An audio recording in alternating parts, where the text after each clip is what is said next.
का दूसरा स्वरूप क्या है? उत्सव में कल जो आप लोग कर रहे थे ना, क्या मंच से लुटाया जा रहा, आप लूट रहे थे, पर उत्सव जिसके चित्त में होता है ना, वो लूटता नहीं है, वो लूट करके पीछे लुटा देता है। इसलिए मैंने एक बार कहा था बीच में, मैंने आगे बार इन्हें जितना लूटा पीछे को लुटाए दो।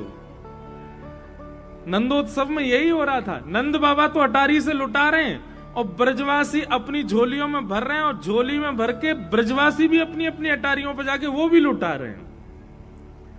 मतलब एक नंद बाबा नहीं है, असंख्य नंद बाबा हो गए हैं, सब लुटा रहे हैं।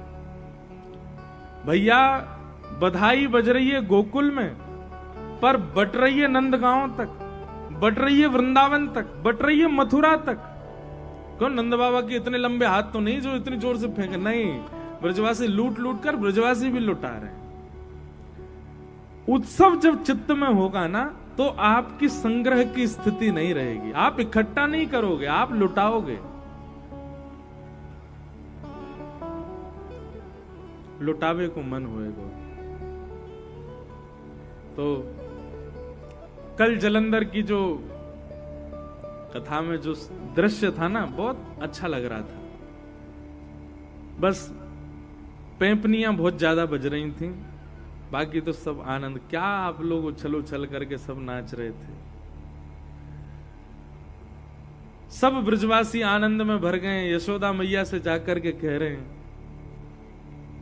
जुग जुग जीवेरी यशोदा मैया तेरो ललना। जुग जुग जीवेरी यशोदा मैया तेरो ललना। हाँ तेरो ललना नंद रानी तेरो ललना। तेरो ललना नंद रानी तेरो ललना। पता नहीं ठाकुर जी के उत्सव में क्या होता है, हम अपना हर वर्ष जन्मदिन मनाते मनाते ऊब गए। अब आनंद नहीं आता, अब थक से गए। अब लगता है कि अब काहे का जन्मदिन मनाना। पर हम हर हफ्ते ठाकुर जी का जन्मोत्सव मनाते हैं कथा में, तब भी लगता है कि अभी तो कुछ मनाया ही नहीं। हर बार नवीन सा लगता है, नया सा लगता है। क्योंकि भैया ये कोई सामान्य नहीं, ठाकुर जी को जन्मोत्सव है ना।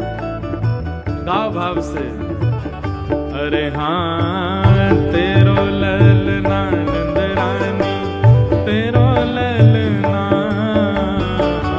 तेरो ललना नंद रानी तेरो ललना। ओ तेरो ललना महारानी तेरो ललना। तेरो ललना महारानी तेरो ललना। जुग जुग जीवेरी यशोदा मैया तेरो ललना। जुग जुग जीवेरी यशोदा मैया तेरो ललना। ओ बड़े भागते यशोदा मैया ऐसो सुत तन जायो। बड़े भागते यशोदा मैया ऐसो सुत तन जायो। हाँ बड़े भागते यशोदा मैया ऐसो सुत तन जायो। बड़े भागते यशोदा मैया ऐसो सुत तन। कैसो सुत? पूर्ण ब्रह्म जगत को स्वामी सोतन गोद खिलायो। पूर्ण ब्रह्म जगत को स्वामी सोतन गोद खिलायो। हाँ पूर्ण ब्रह्म जगत को स्वामी सोतन गोद खिलायो। पूर्ण ब्रह्म जगत को स्वामी सोतन गोद खिलायो। ओ या तू मंगवा दे पलनवा तेरो ललना। या तू मंगवा दे पलनवा तेरो ललना। अरे जुग जुग जीवेरी यशोदा मैया तेरो ललना। जुग जुग जीवेरी यशोदा मैया तेरो ललना। हाँ जुग जुग जीवेरी नंद रानी मैया तेरो ललना। जुग जुग जीवेरी नंद अगली पंक्ति मुझे बहुत अच्छी लगती है। कभी कभी मेरा मन होता है, जितने आप देखो कई गोपाल जी को लेके नाच रही माता जी, पीछे ठाकुर जी को लेके आए, इतने लोग ठाकुर जी को लेके आते कथा सुनाने। आज हमारे गिरधर लाल जी भी आएंगे कथा में। तो हमारी सेवा का हमको फल क्या चाहिए? ठाकुर जी से कुछ चाहिए नहीं, लेकिन ये जो अगली पंक्ति है ना, ये तो हमको चाहिए। धन्य घड़ी जब होए यशोदा मैया कह के बोले, कभी हमारो लाला बोल जाए मैया कह के बोले। ओ धन्य घड़ी जब होए यशोदा मैया कह के बोले, घड़ी जब होए यशोदा मैया कह के बोले। आपको संतोष हो जाता है अपने ठाकुर जी से, मौन बैठे रहते हैं पूरे दिन, कछु बोले ही ना है, माटी को मथोना सो ऐसे ही बैठो रे। हमारा मन तो ऐसे ना लगे, हम तो अपने ठाकुर जी को कई बार एकांत में बोलते हैं, मैं ठाकुर जी कछु तो बोलो, एक शब्द तो निकारो। अच्छा एक बात बताएं, हमारे लाल जी बोलते तो हैं, एक बार किसी के यहाँ कथा थी, तो वहां रात्रि में ठाकुर जी की स्वर और ठाकुर जी की वंशी एक वैष्णव को भी सुनाई दी थी उड़ीसा में। हमारे लाल जी बोलते हैं, और निश्चित ही सबके ठाकुर जी बोलते हैं, बुलवाए तो सही कोई। तो हमारी तो एक ही कामना है, यहाँ जितनी यशोदा बैठी है, मैं भी यशोदा हूँ, जितने सब सेवा करते हैं सब यशोदा हैं, सब यशोदाओं के लिए ये पंक्ति है। धन्य घड़ी जब होए यशोदा मैया कह के बोले, धन्य घड़ी जब होए यशोदा मैया कह के बोले। और ओ नूपुर बांध दो चरणन में, घुटमन डोले, नूपुर बांध दो चरणन में, घुटमन डोले। नूपुर बांध दो चरण में, घुटमन डोले, नूपुर बांध दो चरणन में, घुटमन डोले। ओ पकड़े बाबा की उंगलियां तेरो ललना, पकड़े बाबा की उंगलियां तेरो ललना। अरे पकड़े बाबा की उंगलियां तेरो ललना, पकड़े बाबा की उंगलियां तेरो ललना। अरे जुग जुग जी मेरी नंदरानी मैया तेरो ललना, जुग जुग जी मेरी नंदरानी मैया तेरा ललना। ओ नंद घरा नंद भायो, जय कन्हैया लाल की, हे यशोदा के लाला भयो, जय कन्हैया लाल की, जय कन्हैया लाल की, जय बोलो गोपाल की, जय कन्हैया लाल की, जय बोलो गोपाल की, जगत प्रतिपाल की, जय बोलो गोपाल की। जगत प्रतिपाल की, जय बोलो गोपाल की, नंद घरा नंद भयो, जय कन्हैया लाल की, राधा रमण लाल भयो, जय कन्हैया लाल की, चारों कुंज बिहारी लाल भयो, जय कन्हैया लाल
बधाई हो, बधाई हो।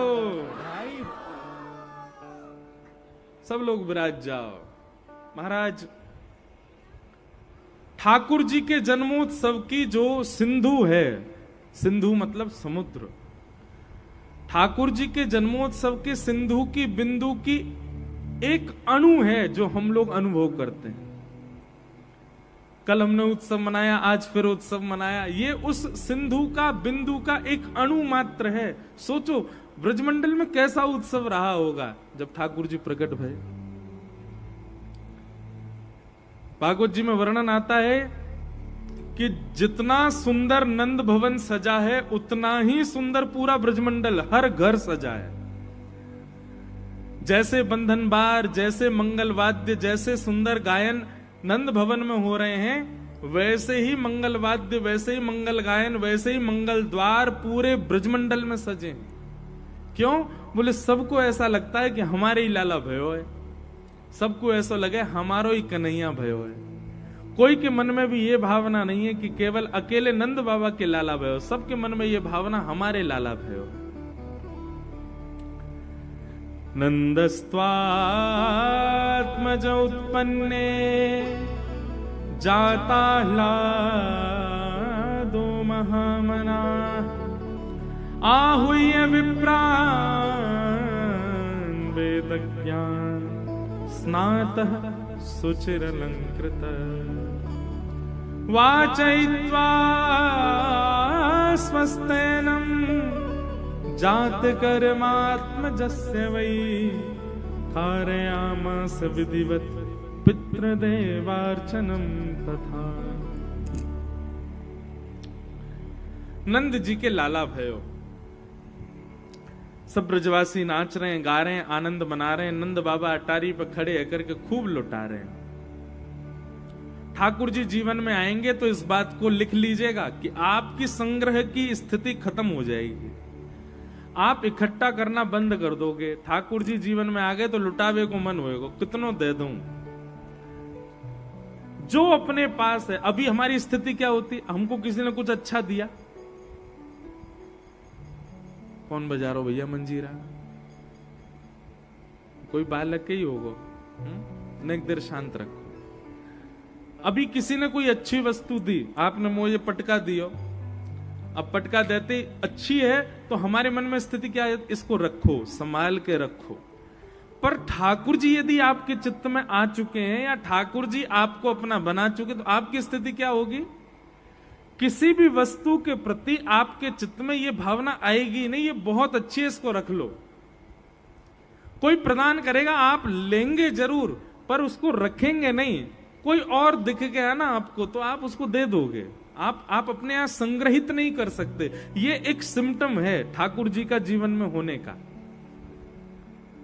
आपकी स्थिति प्रदान करने की होगी, मांगने की नहीं, लेने की नहीं, रखने की नहीं होगी, देने की स्थिति हो जाएगी, बांटने की स्थिति हो जाएगी, और हमारे ब्रज भाषा में कहूं तो लुटावे की स्थिति हो जाएगी। लुटाओगे और कछुना है तो स्वयं को ही लुटाए दोगे। सांसारी स्थिति में इकट्ठा करने का मन होता है, पर भक्ति पथ पर जब आप चलते हैं तब देने का मन होता है, लुटाने का मन होता है, बांटने का मन होता है। नंद बाबा लुटा रहे हैं भर करके, और उसमें भी ये विचार नहीं कर रहे हैं कि कौन सी वस्तु किसके पास जानी चाहिए। सब योग्य दिख रहे हैं नंद बाबा को। तो ठाकुर जी जीवन में आएंगे तो दूसरी स्थिति क्या होगी कि आपको सब श्रेष्ठ दिखेंगे, कोई कम, ज्यादा, बड़ा, छोटा, इस प्रकार आप किसी का अनुपात नहीं करोगे, सब आपको सम दिखाई देंगे, आपको सब अच्छे ही लगेंगे। नंद बाबा अटारी पे खड़े है करके लाखन के रत्न उड़ा रहे हैं, सामने ये नहीं देख रहे हैं कि किसके हाथ में जा रहे हैं, बस लुटा रहे हैं, क्योंकि सब योग्य लग रहे हैं नंद बाबा को। ठाकुर जी जीवन में आएंगे तो दूसरी स्थिति क्या होगी, सब में योग्यता का दर्शन होगा। नंद बाबा आनंद में फूल रहे हैं, सुख में भर गए, सब ब्रजवासी आनंद में भर के नाच रहे हैं, गा रहे हैं। इतने में ही कंस के द्वारा भेजी गई प्रथम राक्षसी आई। जिसका नाम क्या है? पूतना। बहुत ध्यान से सुनिएगा सब लोग।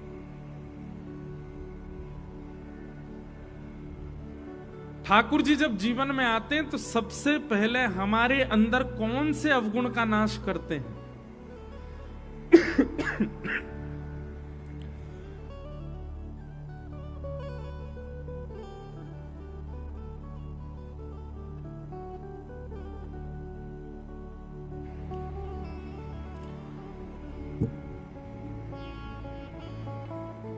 ठाकुर जी जब जीवन में आते हैं तो ये राक्षसों की श्रेणियां, ये हमारे अवगुण ही हैं, हमारे चित्त के।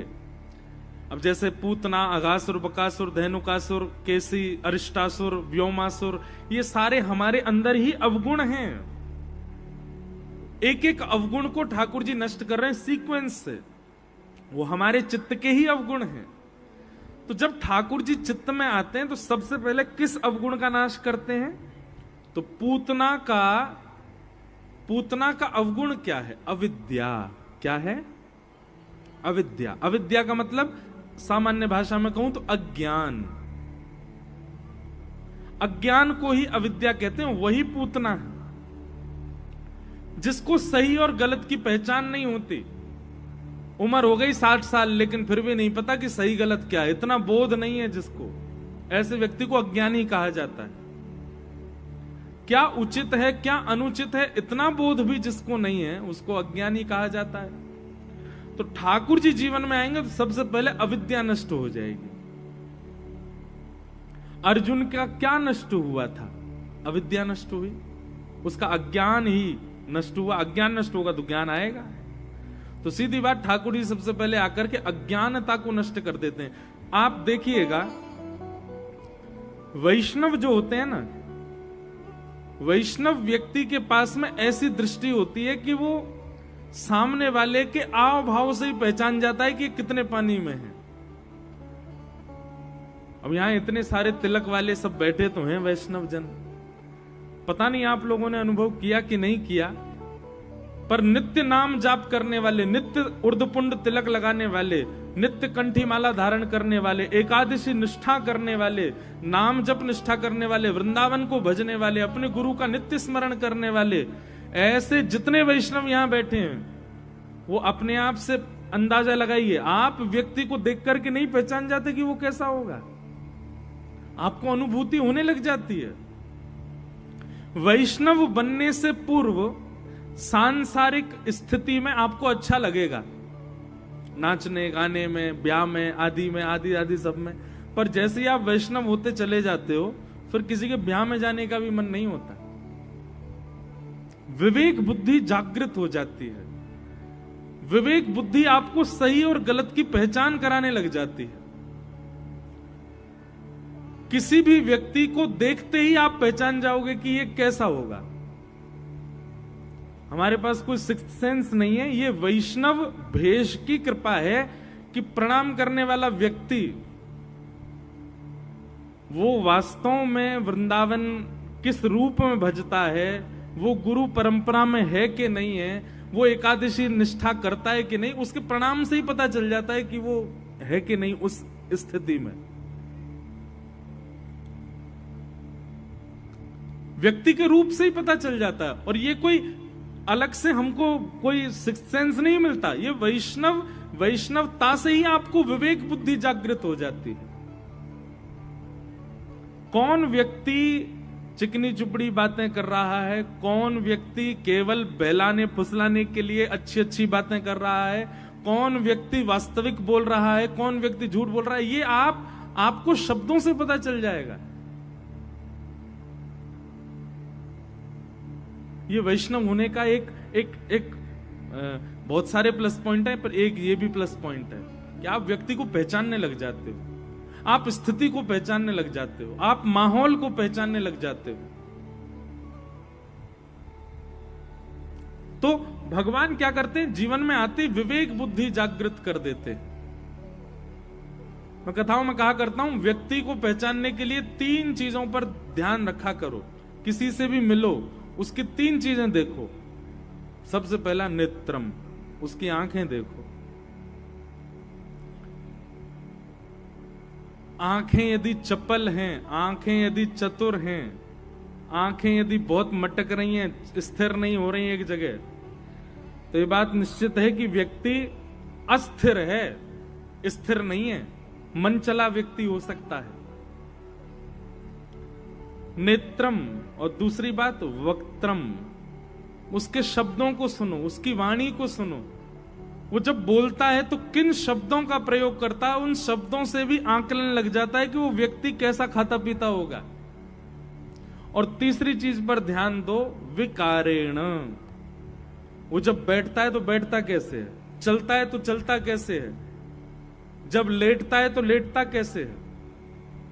अब आप लोग कथा सुनते हो, कथा सुनने में इतनी मुद्राएं बदलते हैं श्रोतागण, कभी इस पाम को ऊपर कर लेंगे, कभी इस पाम को ऊपर कर लेंगे, कभी दोनों पाम ही खोल के यूं बैठ जाएंगे, कभी दोनों पामों को बांध के बैठ जाएंगे।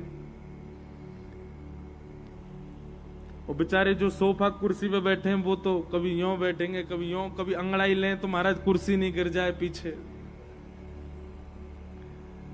तो व्यक्ति के, हम सत्य बता रहे हैं, 7 दिन में आप हमसे अगर पूछो कि महाराज सबसे बड़े श्रोता कौन, तो मैं 10 श्रोता गिन के ऊपर मंच पे ले आऊंगा, जिनकी मुख की आकृति 4 घंटा एक सी रहती है। अब हम वक्ता हैं, हमारे पैर हिलेंगे ही नहीं, ऐसे ही रहेंगे। ऐसे ही श्रोता को भी होना चाहिए, श्रोता को भी एक ही आसन में बैठ करके पूरी कथा सुननी चाहिए। उसके शरीर में बार बार विकार आते हैं, बार बार आसन बदलने की इच्छा होती है, तो इसका मतलब है उसका मन चला है, मन स्थिर नहीं है। उसका मन स्थिर होगा तो वो एक ही आसन में बैठेगा, सम रहेगा, उसका मुख भी ज्यादा नहीं घूमेगा। सम मन वाला व्यक्ति कई बार 1 या 2 मुद्राओं में ही पूरी रात काट देता है निद्रा में, ज्यादा आसन नहीं, ज्यादा करवट नहीं लेता। तो 3 चीजों से व्यक्ति के मन की स्थिति पता चलती है, नेत्रम, वक्त्रम और विकारेण। लेकिन इसमें भी अगर आप वैष्णव बन गए, वैष्णव व्यक्ति को तो 4 बातें सुन ले वो सामने वाले तो पता चल जाएगा कि ये उचित है कि नहीं है, ये अनुचित है। वैष्णव व्यक्ति को विवेक बुद्धि प्राप्त हो जाती है।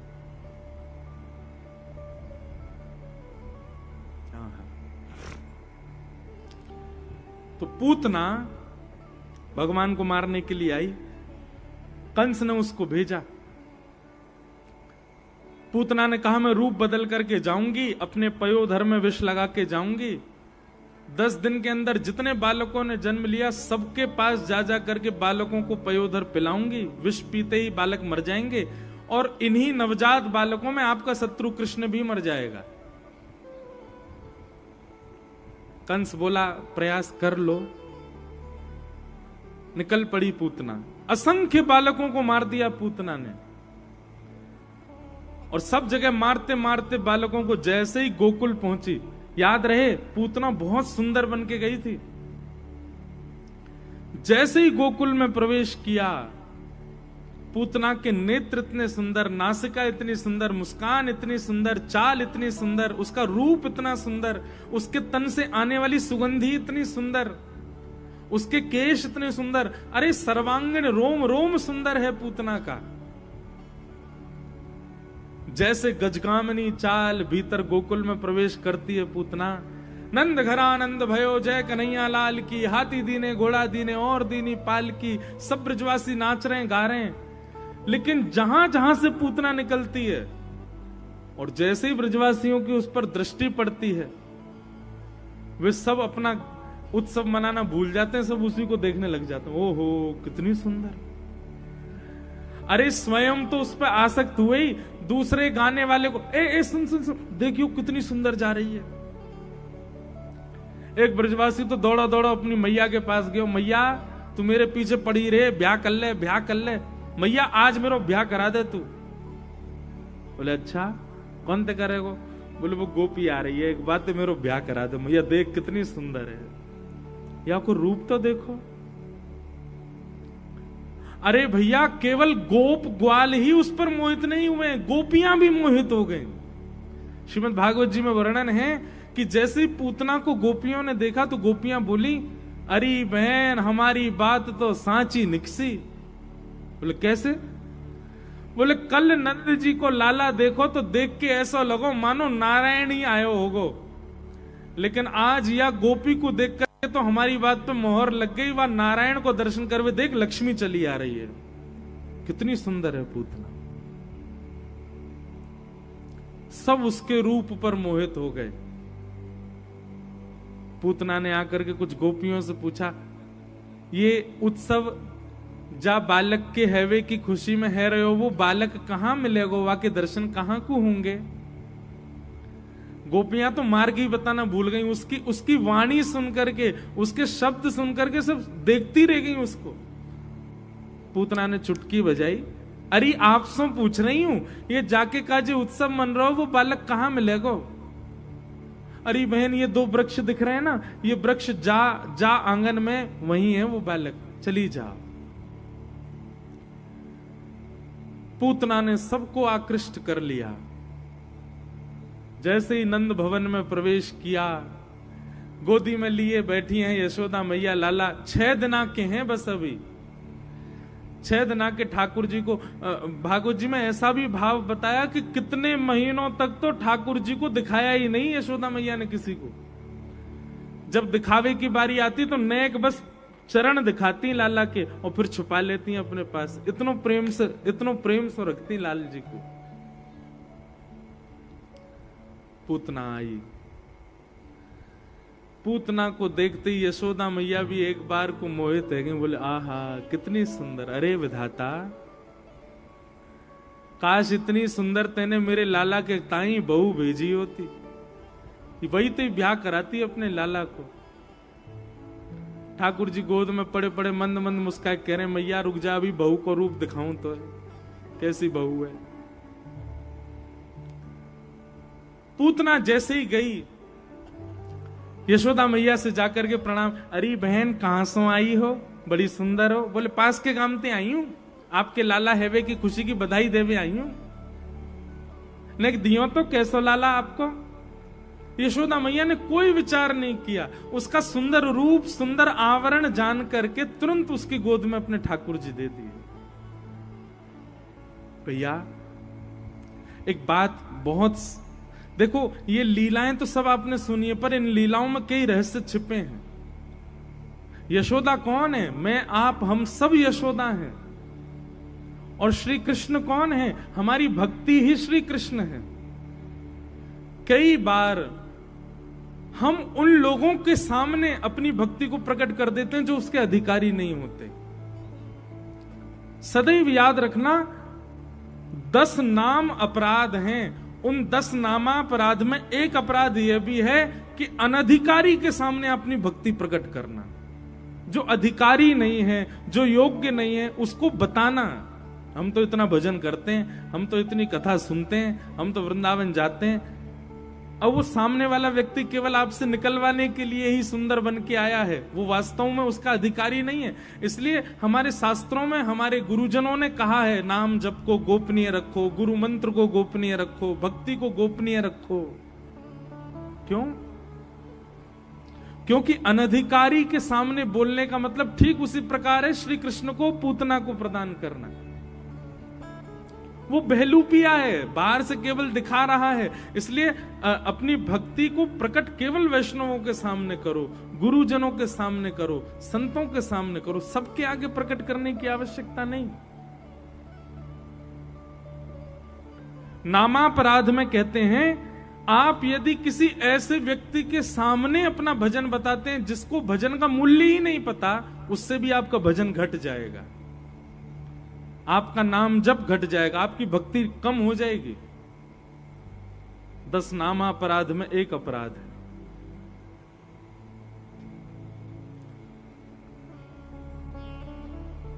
और एक और बात कहें, गुरुजन भी जब तक पूछे ना तब तक नहीं बताना चाहिए कि आप कितना भजन करते हो। कई लोग होते हैं वो मिलने आते हैं तो बैठते ही, हम तो हर महीना जाते हैं वृंदावन, महाराज जी हर महीना के उस एकादशी पे हमारा ही बंगला लगता है बिहारी जी में। मैं तो अपना कोई वो रखता नहीं महाराज जी, 200 लोगों को लेके जाता हूं बस में बैठा के जलंधर से, सबको दर्शन करा के लाता हूं। इतना काय को प्रकाश करना भाई अपनी भक्ति का।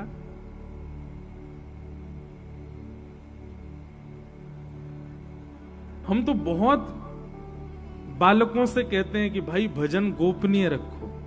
एक बात कहें, बुरा नहीं मानिएगा, ये जो काउंटर वाला जो नाम जप है ना, कई लोगों की उंगली में लगा होगा, उसमें लोग जपते रहते हैं, काउंट करते रहते, अच्छी बात है। पर मेरा ऐसा मानना है कि उस पर ना एक टेप लगा के रखा करो, ऐसा टेप जिससे आपको नंबर ना दिखाई दे कि नंबर कितना है, कितना पहुंच गया।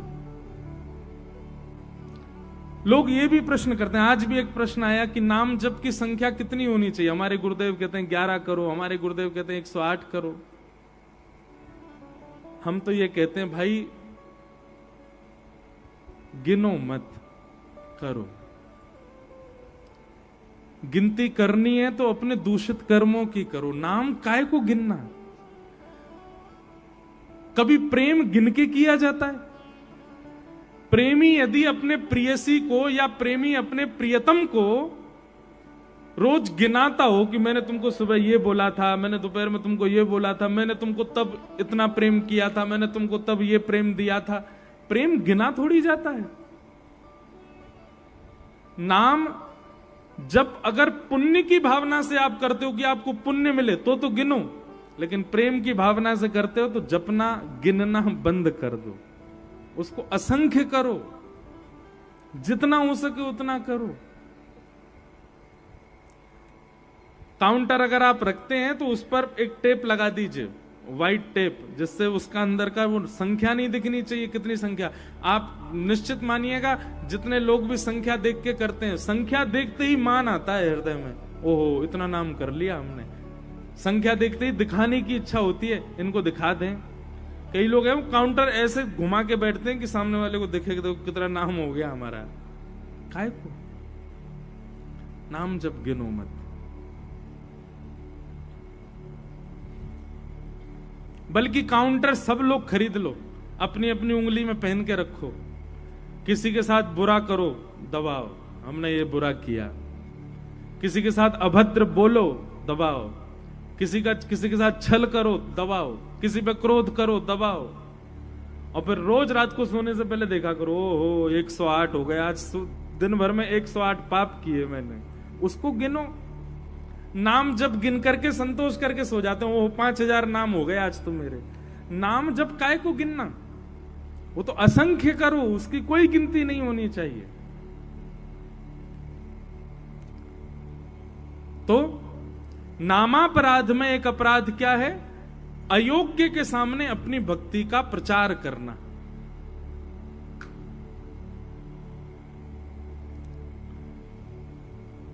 यशोदा मैया ने लाला दे दिए, पूतना ने जैसी गोद में ठाकुर जी को लिया,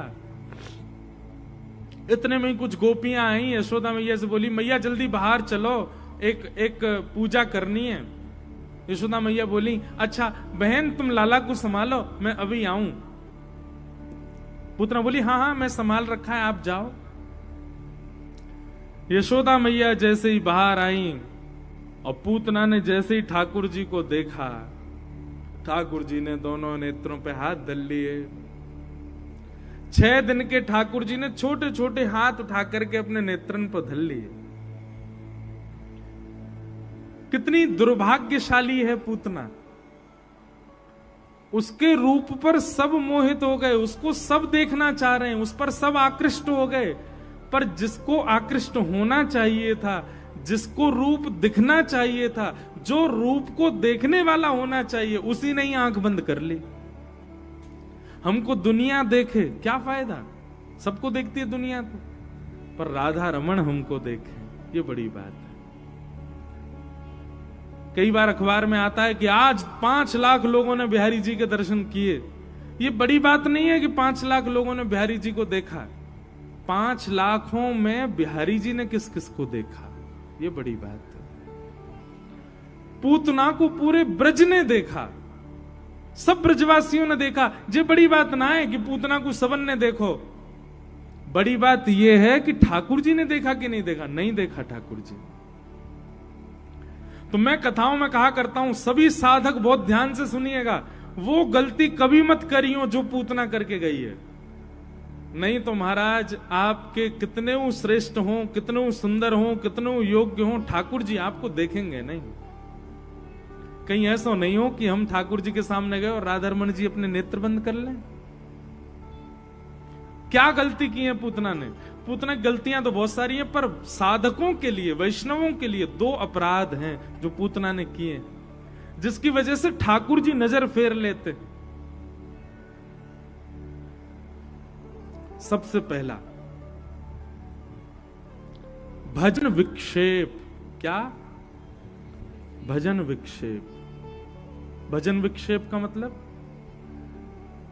तुम खुद भजन तो करते नहीं हो, लेकिन कोई और कर रहा है तो उसमें टांग अड़ा रहे हो, उसके भजन को रुकवा रहे हो, उसके भजन में किसी ना किसी रूप में विक्षेप डाल रहे हो। अगर आपका ये गुण है, दूसरे के भजन को रुकवाना, दूसरे के भजन में टांग अड़ाना, दूसरे के भजन में दखलंदाजी करना, दूसरे के भजन में डिस्टर्ब करना, ठाकुर जी आपको नहीं देखेंगे। ये पूतना ने किया। नंद घर आनंद भयो जय कन्हैया लाल की, नाच रहे गा रहे हैं सब ब्रजवासी। पूतना ने आके क्या किया? सबको अपनी ओर आकृष्ट कर लिया, सबको आकर्षित कर लिया। अरे पूतना के आते ही सारे ब्रजवासी भूल गए कि हमको भजन करना है, हमको कीर्तन करना है, हमको उत्सव मनाना है। सब पूतना को देखने लगे। ये सबसे पहला कारण है कि ठाकुर जी ने पूतना को नहीं देखा। भजन विक्षेप मत करो। बंधुओं, कोई साधक यदि आपके घर में है, आपके पड़ोस में है, आपके परिवार में है, और यदि वो कुछ ठाकुर जी के लिए करता है, उत्सव करता है, नाम जप करता है, कथा सुनता है या कुछ भी करता है, आप प्रयास करो कि विक्षेप मत बनो, करने दीजिए उसको। क्योंकि विक्षेप करता ठाकुर जी को बिल्कुल प्रिय नहीं, बहुत अप्रिय लगता है ठाकुर जी को। तो इसलिए चाहवें कि श्री राधा रमण जी कभी अपने नेत्र हमसे ना फेरें, वाके लिए कोई के भजन में विक्षेप मत बनो। सबसे पहला कारण, ठाकुर जी ने पूतना को इसलिए नहीं देखा।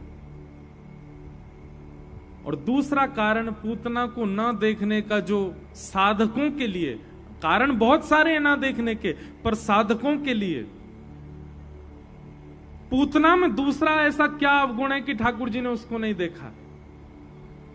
कि पूतना अपनी वास्तविकता को छुपा करके जा रही है।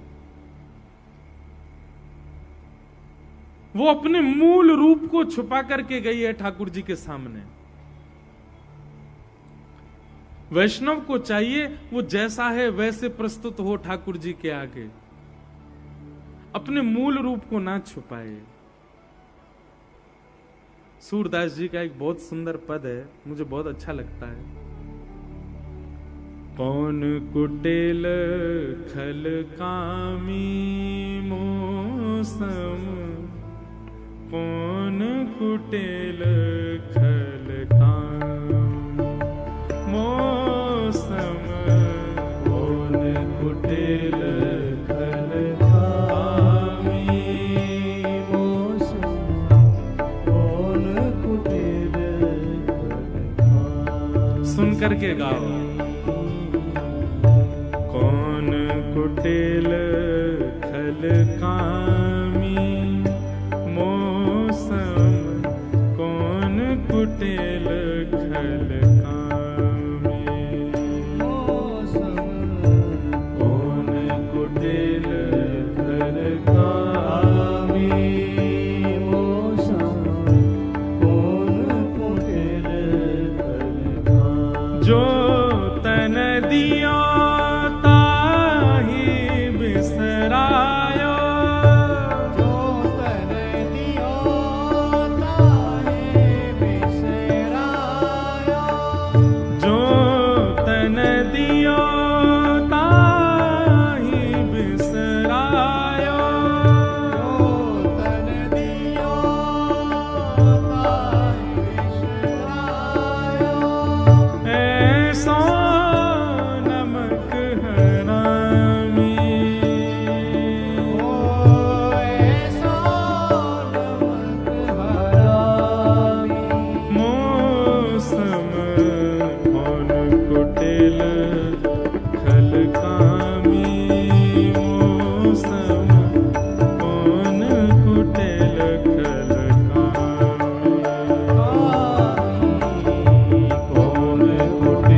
सूर पतित को ठौर कहाँ है, सूर पतित को ठौर कहाँ है, सूर पतित को ठौर कहाँ है, सूर पतित को ठौर कहाँ है।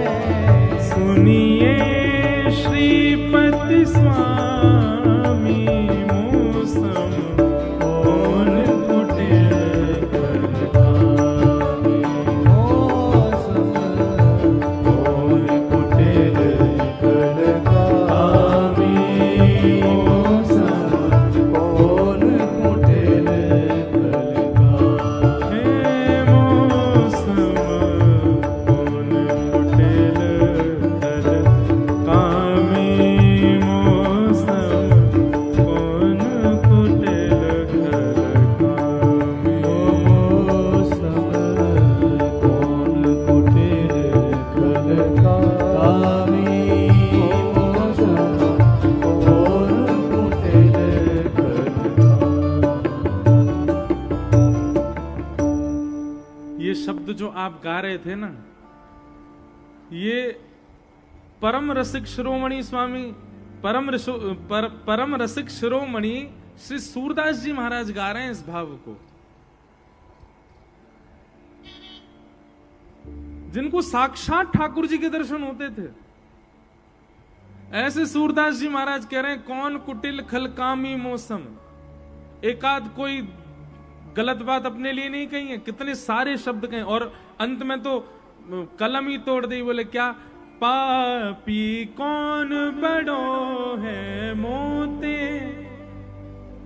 सब पतितन में नामी, पापियों में नामी हूं मैं।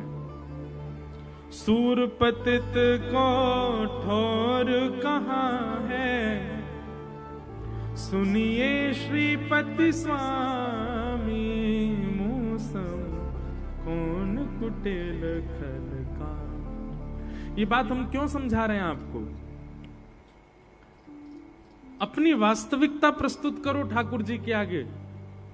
आप जैसे हो वैसे प्रस्तुति करो। भाई वैद्य के आगे अपना रोग नहीं बताओगे तो चिकित्सा कैसे होगी?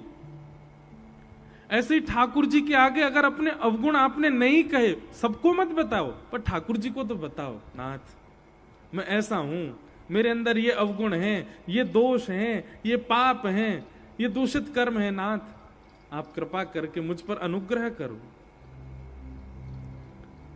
पर पूतना ने क्या किया? अपने समस्त दोषों को छुपा करके सुंदर सुंदर बाह्य आवरण बना करके गई है तो राक्षसी, पर दिखा करके क्या गई है? मैं लक्ष्मी के समान सुंदर हूं। ठाकुर जी कहते हैं जो इस प्रकार के आवरणों से ढक करके लाता है स्वयं को, मैं ना देखूं बाकू, मेरी दृष्टि ना पड़े वापे। इसलिए भैया साधकों को इन दो बातों का ध्यान रखना चाहिए कि अगर ठाकुर जी के नेत्रों से आपको ठाकुर जी के नेत्रन में बसना हो तो एक तो कभी किसी के भजन में विक्षेप मत बनो, और दूसरा जैसे हो यथार्थ ठाकुर जी के सामने प्रस्तुत करो स्वयं को, छुपाओ नहीं। आज अगर किसी को देख के ईर्ष्या हो गई ना, तुरंत जाइए अपने गोपाल जी के पास, बोले वो सामने वाले को पता नहीं उसकी उपलब्धि देख के मुझे ईर्ष्या हो रही है, नाथ आप कृपा करके मेरी ईर्ष्या को नष्ट करो। आप यदि इस प्रकार अपने समस्त अवगुणों को तुरंत प्रस्तुत करेंगे ठाकुर जी के आगे, ठाकुर जी लिए महाराज झाड़ू ऐसी लगाएंगे आपके हृदय में, कोई अवगुण प्रकट ही नहीं हो पाएगा। फिर आप उस अवगुण को प्रकट होने के बाद में प्रकट रहने देते हैं, इसीलिए वो अवगुण सदा के लिए बस जाता है। तुरंत ठाकुर जी को बताओ, अरे भाई कमरा में कॉकरोच घुस गया, तुरंत मैया के पास जाते हो दौड़ के। हमको छिपकली से डर लगता है, कमरा में छिपकली आ जाए तो मैं तो पूरे घर को अधर कर दूं, तुरंत भगाई जाती है ना। अब उस छिपकली को अगर आपने 10-5 दिन तक नहीं हटाया तो वो अपने जगह बना लेगी कमरे में। जैसे उसको भगाने जाओगे तो वो सीधी वहीं भगेगी जहां से कोई निकाल ही नहीं सकता। एक्सपीरियंस्ड हूं मैं। ठीक वैसे ही अवगुण चित्त में प्रकट हुआ अवगुण जन्म से नहीं होते हमारे अंदर, धीरे धीरे धीरे धीरे आते हैं। जैसे ही कोई अवगुण आता है, आज किसी की ऐसी बात पर क्रोध आ गया जिस पे आना ही नहीं चाहिए था, फिर भी आ गया आपको, तुरंत जाइए अपने ठाकुर जी के पास, गुरुनाथ इतनी बड़ी बात नहीं थी, मुझे क्रोध आ गया, आप कृपा करो मेरा ये क्रोध शांत हो। तुरंत ठाकुर जी के सामने प्रस्तुत करोगे, तुरंत ठाकुर जी लिए महाराज जो भी अवगुण आया चित्त में तुरंत उसको ध्वस्त करेंगे। लेकिन आप क्या करते हैं, क्रोध आ गया, अब क्रोध आ गया तो उसको भीतर ही रहने देते हैं, कभी ठाकुर जी के आगे प्रस्तुत नहीं करते, तो भीतर ही रहा वो अपनी जगह जगह स्थान बना लेता। फिर ठाकुर जी से जब आप बहुत दिन बाद कहते हो, ठाकुर जी ढूंढते हैं, वो मिलता ही नहीं, कहां घुस गया भीतर।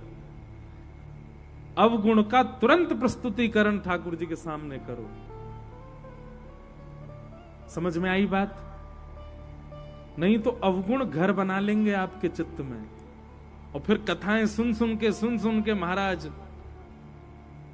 पूरा जीवन धक्का खाते रहो, तब भी अवगुण निकल नहीं पाएगा।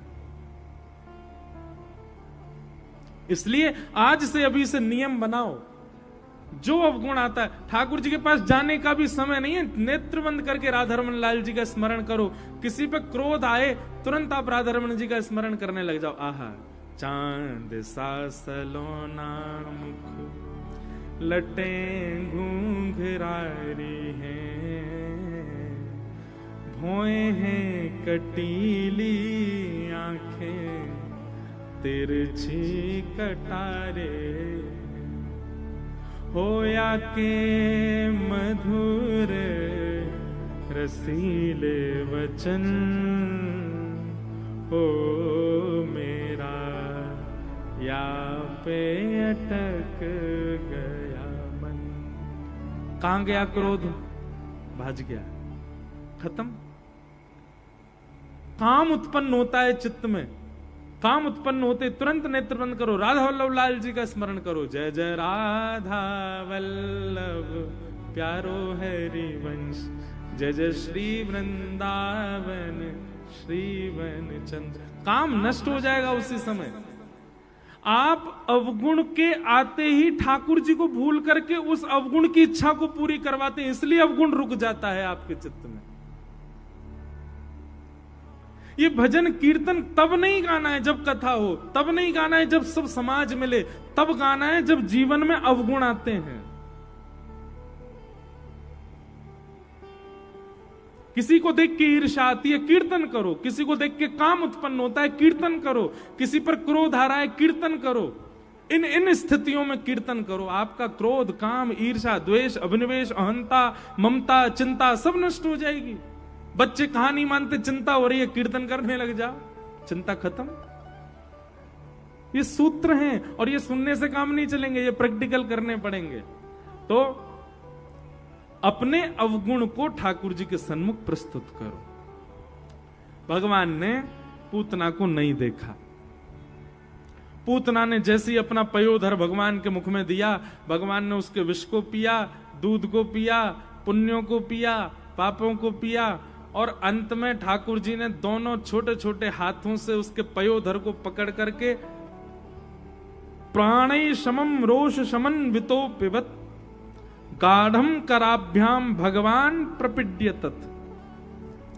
भगवान ने जैसे ही उसके प्राणों को खींचना शुरू किया, अब तो पूतना पकड़ करके ठाकुर जी को दूर खींचे, लेकिन ठाकुर जी और कस के पकड़े और उसके प्राणों को पीने लगे। जैसे ही प्राण पीने लगे, अपने वास्तविक रूप में आने लगी, राक्षसी बनने लगी, विशाल विकराल स्वरूप हो गया। सामुंच मुंचाल मित प्रभाषणी चिल्लाने लगी, अरे बालक छोड़, अरे बालक छोड़। ठाकुर जी को पकड़ करके पूरे ताकत से खींच रही है, लेकिन ठाकुर नेक्स्ट से छेदना के ठाकुर जी जन कहां से ताकत आ गई, ऐसी पकड़ रखी है पूतना। और जैसे ही पूतना कहने लगी छोड़ छोड़ छोड़, सो ठाकुर जी ने पयोधर मुख से निकाला और छेदना के ठाकुर जी बोले, मौसी जी हम पे तो पकड़वई आवे, छोड़नो ना आवे। और एक बार जाकू पकड़ ले ना, चाहे वो भगत हो चाहे राक्षस हो, फिर तो ठिकाने लगा के ही छोड़े वहां। छेदना के ठाकुर जी जैसे ही बोल पड़े, महाराज पूतना तो व्याकुल हो गई। भगवान ने उसके प्राणों को खींच करके गोविंदाय नमो नमः। बोल पूतना मर्दन भगवान की। धड़ाम से पूतना का विशाल शरीर गिरा। सब ब्रजवासी दौड़ करके गए, जाके देखा तो महाराज राक्षसी पड़ी है। पूतना के पयोधर से ठाकुर जी को उठाया और सब ब्रजवासी लेकर के गौशाला गए। गौशाला में ले जाकर के ठाकुर जी के 12 अंगों पर गौरज लगाई, गौमूत्र से स्नान कराया। बंधुओं, भागवत जी में वर्णन आता है, भगवान ने पूतना को वो सदगति प्रदान की जो माता यशोदा को मिलनी चाहिए। अहो वकीयम स्तन कालकूटं जिघांक्षया पाययदप्य साध्वी लेभे गतिम धातृचितां ततुन्यम कंबा दयालुम शरणं व्रजेम। भगवान ने पूतना को वो गति प्रदान की जो माता यशोदा को मिलनी चाहिए। क्यों? देवताओं ने पूछा, पूतना में ऐसा क्या दिख गया आपको जो आपने उसको यशोदा मैया की गति दे दी? भगवान बोले, कोई शस्त्र से मारता है, कोई अस्त्र से मारता है, हमको पूतना का मारने का स्टाइल बहुत बढ़िया लगा। बताओ, ये मां के भांति पयोधर पिलाने से हमको मारने। देखो, इसीलिए कहते हैं, न जाने कौन से गुण पर दयानिधि रीझ जाते हैं। ठाकुर जी को ना जाने हमारा कौन सा गुण बढ़िया लग जाए। एक बार रामानुजाचार्य जी ने श्री जगन्नाथ भगवान के, जगन्नाथ जी कितने लोग गए, हाथ ऊपर करो। वाह भैया, जलंधर वासियों, यहीं रहते हो क्या आप लोग? अरे कभी कभी निश्चय करो, पंजाब से बाहर भाई कितने, बिल्कुल 4-5 लोगों ने उठाए बस। कब जाओगे? इसी साल जाओ, जितने उन्हें हाथ नहीं उठाए सब जगन्नाथपुरी होके आओ। भाई हर साल एक धाम तो जाया करो ठाकुर जी को प्रणाम करने। तो अब आप गए नहीं हो तो कैसे बताऊं। जगन्नाथ जी के पंडा पुजारी जो हैं वो बड़े अद्भुत ही हैं, अलग ही हैं, बिल्कुल पूरी दुनिया से अलग हैं हमारे जगन्नाथ जी के पंडा पुजारी। तो एक बार रामानुजाचार्य जी ने क्या किया, सारे पंडा पुजारियों को मंदिर से बाहर कर दिया। बोले, आप लोग जो है अपनी मनमानी करते हो जगन्नाथ भगवान के साथ, हम वैदिक ब्राह्मणों के साथ जगन्नाथ जी की सेवा करेंगे। वैदिक ब्राह्मणों के साथ सेवा करने लगे तो श्री जगन्नाथ भगवान स्वप्न में आकर के रामानुजाचार्य जी से बोले, सुनो, मुझे उन्हीं लोगों की सेवा बढ़िया लगती है। रामानुजाचार्य जी बोले, आपने वेद निर्माण करवाए, आपने नियम निर्माण करवाए, ये सब ग्रंथों में, शास्त्रों में इतने नियम लिखवाए आपने, उन नियमों से हम आपकी सेवा करें, वो आपको भा नहीं रही है? तो श्री जगन्नाथ भगवान कहते, नहीं, ये सारे उड़िया भक्त मेरे सामने मटक मटक करके हरि बोल बोलते, मुझे बहुत अच्छा लगता है, मुझे बहुत सुख लगता है। ये जब अपनी दोनों भुजा उठा करके और हरि बोल करके नाचते हैं तो मेरे को बहुत सुख मिलता है, मेरे को उन्हीं से सेवा करवानी है। तो ना जाने कहां किसकी कैसी सेवा ठाकुर जी को बढ़िया लग रही है।